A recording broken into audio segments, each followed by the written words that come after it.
conviction, not convincing. When you actually believe in something, you don't need to convince anyone of it. The thing that holds us back is the convincing, the trying to get our partner on board before we invest. All three had something in common. They saw something clearly, they went for it, they had that belief, and they didn't let anyone tell them otherwise. They had conviction. Trying to get permission from someone, anyone, before we actually commit to ourselves. Not a phased rollout. Not, let's just test the market first. No, she went all in. And she launched during a pandemic with a mental health mission nobody thought would work. She had no investment, no industry credentials, just a makeup artist in Dubai who had something to say and started saying it. But here's the thing, and here's the cliche. You are enough.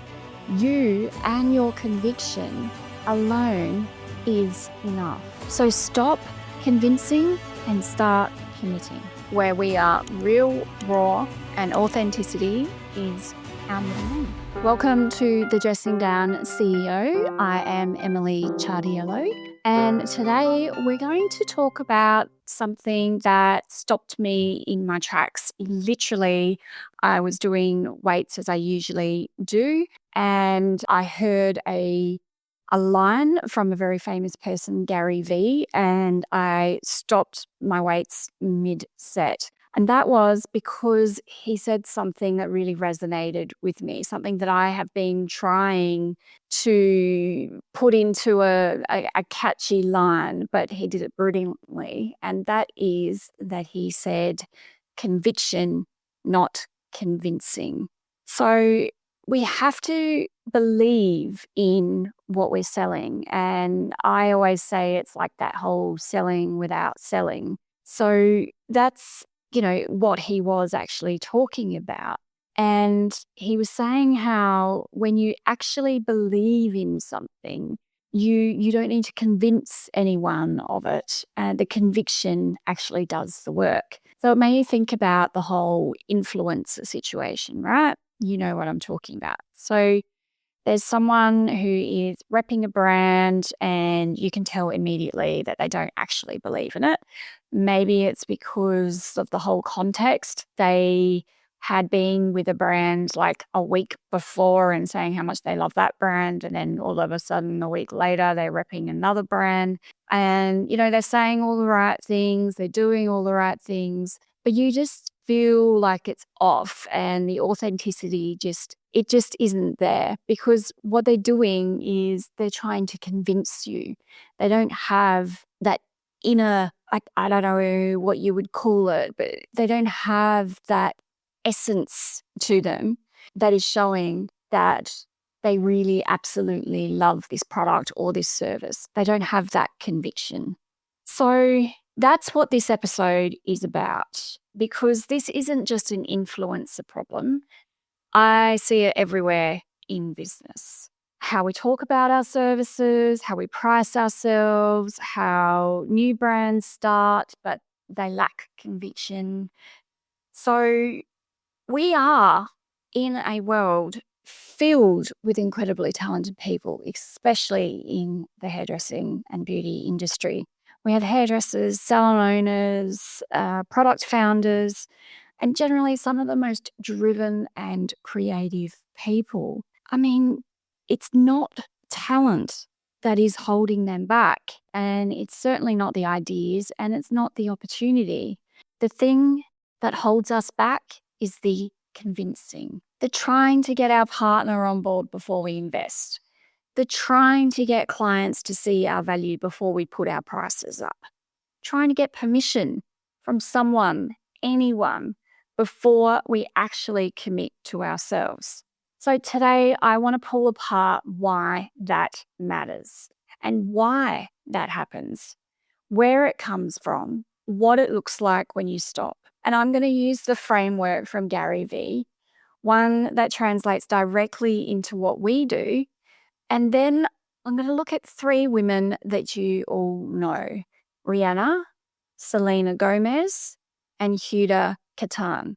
They all built their empires on conviction alone.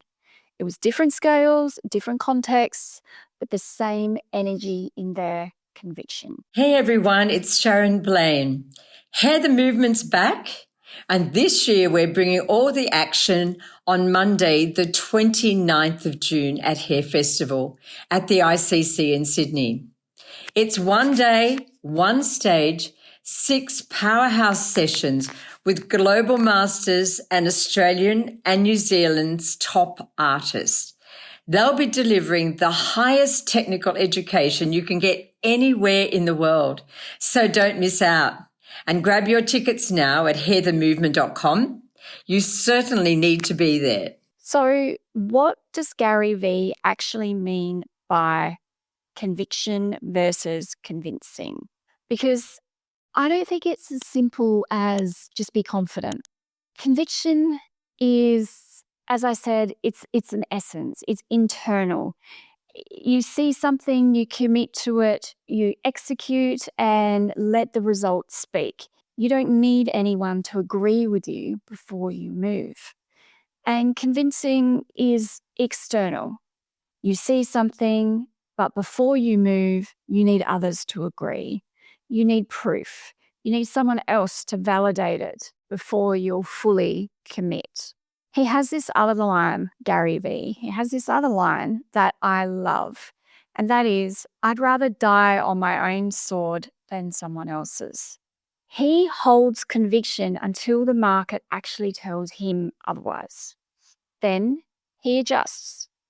But the key word is actually, not when his friends don't get it, not when someone asks a skeptical question, and not when he's lying awake at 3 a.m, doubting himself when the market actually responds. And here's what I want you to think about. Women in this industry are among the world's most gifted convincers. We have spent our entire careers learning to read people, to make them feel comfortable, to handle objections before they even surface. Those are extraordinary skills, but they're costing us everything when we apply them to ourselves. Okay, so let's talk about the 3 women who built empires. Not so you can compare yourself to them. I don't want you doing that. It's because I think that there's real value in you seeing what conviction actually looks like in practice with these stories. So these are not overnight success stories. They are conviction stories, different in the details, but identical in the structure. So let's talk about Rihanna Fenty Beauty. She says, I wanted everyone to feel included. That's the real reason I made this line. So when Rihanna launched Fenty Beauty in 2017, the industry had an unspoken agreement. Foundation ranges sat in 10 to 15 shades. Darker shades don't sell. That was the story. Rihanna didn't see a market gap though. She just saw her own experience. She was the customer the industry had been ignoring, and she launched with 40 shades on day 1, not a phased rollout, not let's just test the market first. No, she went all in, and she didn't try to convince the beauty industry to be more inclusive. She just showed them. $100 million she made in the first 40 days in revenue. The darker shades sold out first, and every brand that had said those shades wouldn't sell watched it happen. Fenty Beauty is now valued at $2.8 billion. That Fenty effect is actually a term now that the industry uses. So she didn't ask for permission to include everyone. She did it. And that's conviction. Selena Gomez, Rare Beauty. She's quoted as saying, I didn't want to enter the beauty world without a mission. Selena Gomez launched Rare Beauty in September 2020, in the middle of a global pandemic. Every advisor would have said, wait. She had a bipolar diagnosis, a kidney transplant, a history of severe anxiety, and she put all of it openly, unapologetically into the brand. The industry told her beauty and mental health don't mix. Keep it light. But she didn't listen. She built the Rare Impact Fund into the brand from day one. And then 1% of every sale went to mental health services. This wasn't as an afterthought. This was the foundation of her business. Even the packaging came from her own experience. Arthritis from lupus meant she struggled to open standard beauty products, so she designed every single product to be easy to use for anyone with dexterity issues. She designed for herself, and it turned out that she wasn't alone. Her team thought that liquid blush would be a hard sell. She went ahead anyway. The soft pinch blush, the liquid blush, became one of the most viral beauty products in TikTok history.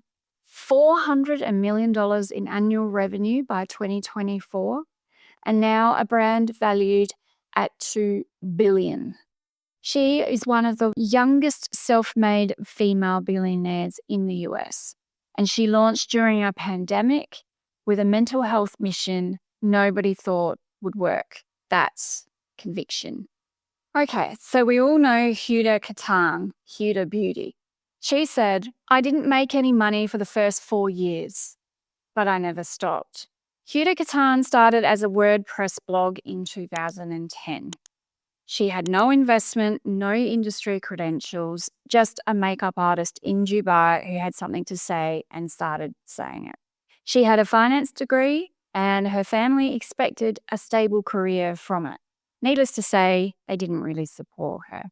She quit, she moved to LA, trained as a makeup artist. She had no roadmap, just the decision that she was going to do this. In 2013, she was frustrated by the quality of false lashes on the market, so she launched her own with $6,000 and her 2 sisters, the family that did support her. She had no paid advertising, no PR agency, just her content, her community, and her belief in what she was making. Kim Kardashian, we all know who that is, wore the lashes, thought they were amazing. So 7,000 units sold out at Sephora Dubai within a week. Not because of a strategy, but because the product was built with genuine belief in it. So $10 million in revenue within 2 years, and then valued at $1.2 billion by 2017. This was all built from a bedroom blog with $6,000. All started there. And the only thing she had? Conviction. Look, I'm not telling you these stories because I want you to feel overwhelmed by the scale of them. I'm telling you because all 3 had something in common. They saw something clearly, they went for it, they had that belief, and they didn't let anyone tell them otherwise. They had conviction. So let's think about this now. I've told you the stories about the 3 women who we know really well in society in general. And it comes down to us thinking, okay, great. So if conviction is the thing that you need to have, then why don't we all have it? Well, because somewhere along the line, the people pleasing has become the norm. And people pleasing has become mistaken for good business. The result is highly skilled women undercharging because they're afraid of the reaction, staying later or opening their doors on their days off because they just can't say no, and wanting to please clients rather than pleasing themselves.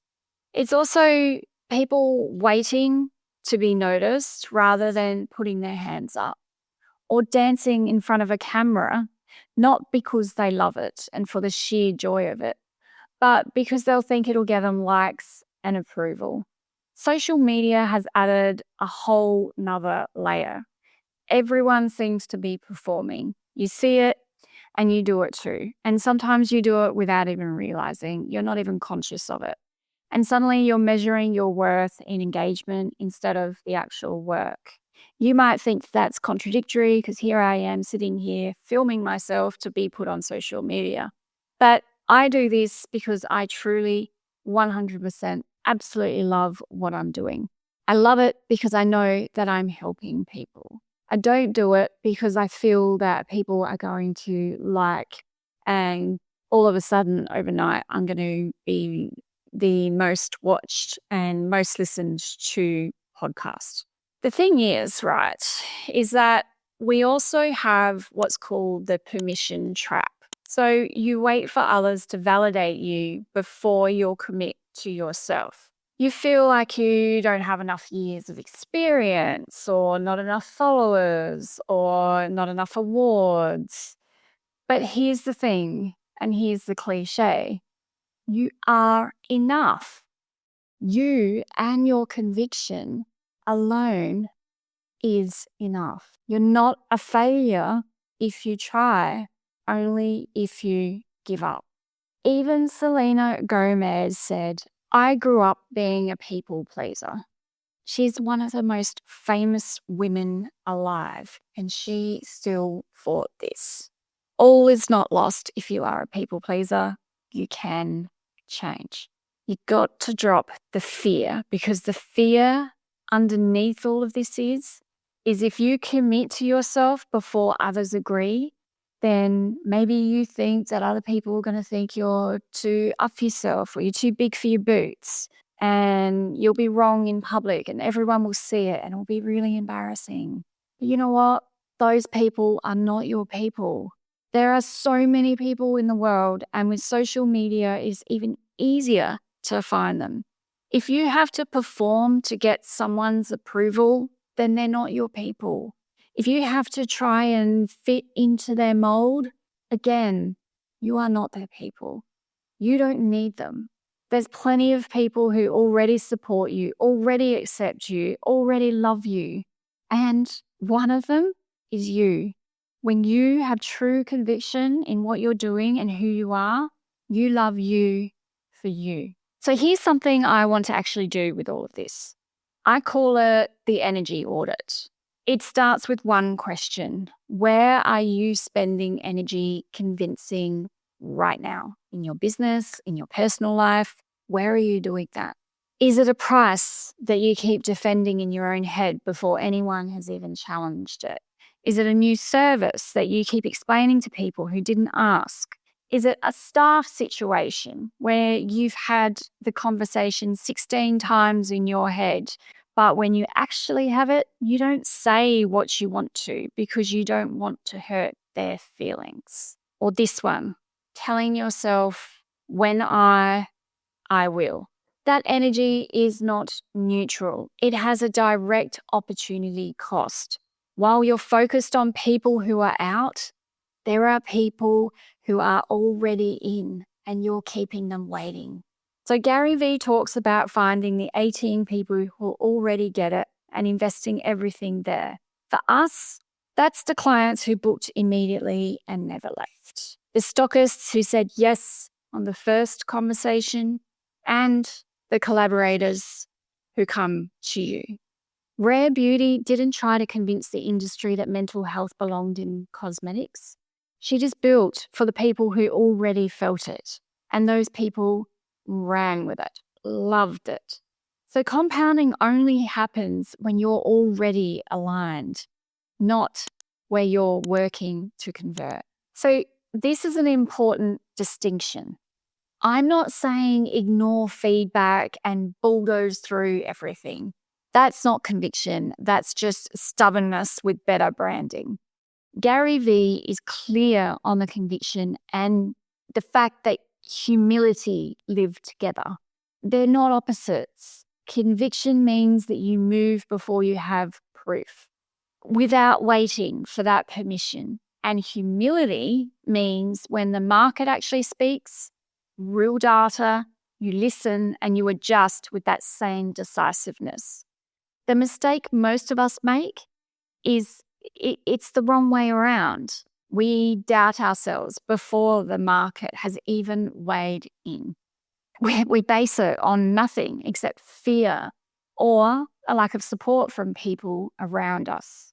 And then when something genuinely isn't working, we stay stubborn because changing feels like admitting we were wrong. The right sequence: commit first, let the market actually respond to it, listen to it when it does, and then adjust accordingly. I mean, that's what we did with Foil Me. We had no hairdressing experience. We had people tell us to leave our jobs. We had people who didn't believe in us, family. But we knew that we had an idea that would change the lives of hairdressers for the better. And we listened to feedback along the way to make it even better. We didn't give up.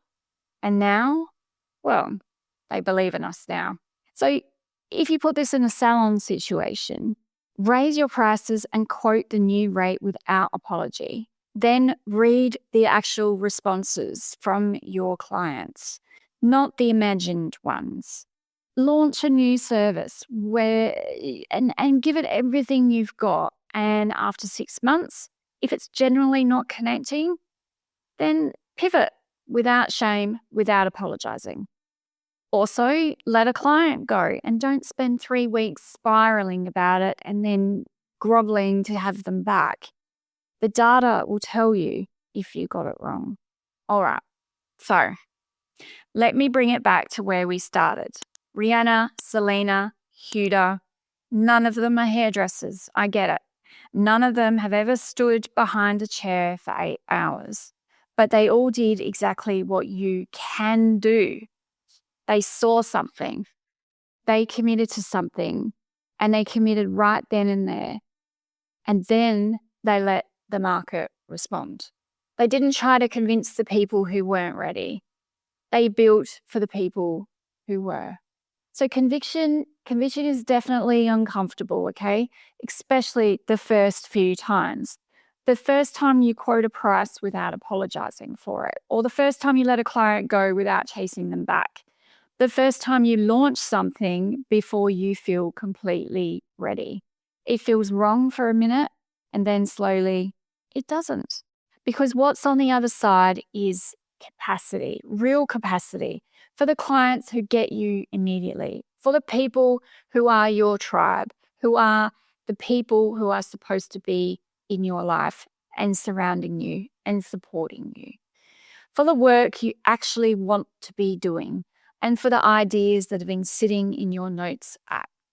So I started Foil Me 12 years ago with $30,000 with my husband and co-founder of Foil Me.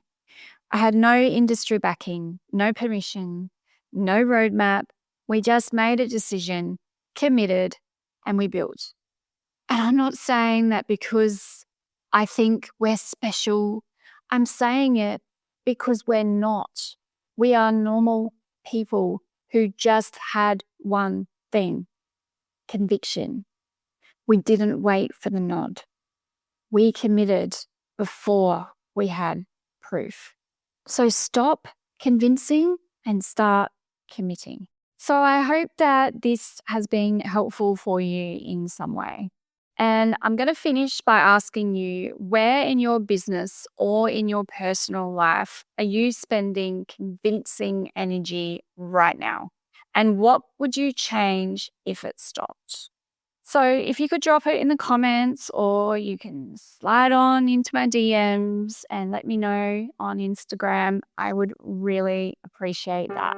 Thank you for listening to the Dressing Gown CEO, where we are real, raw, and authenticity is our middle name. Until next time, take care, and you be you.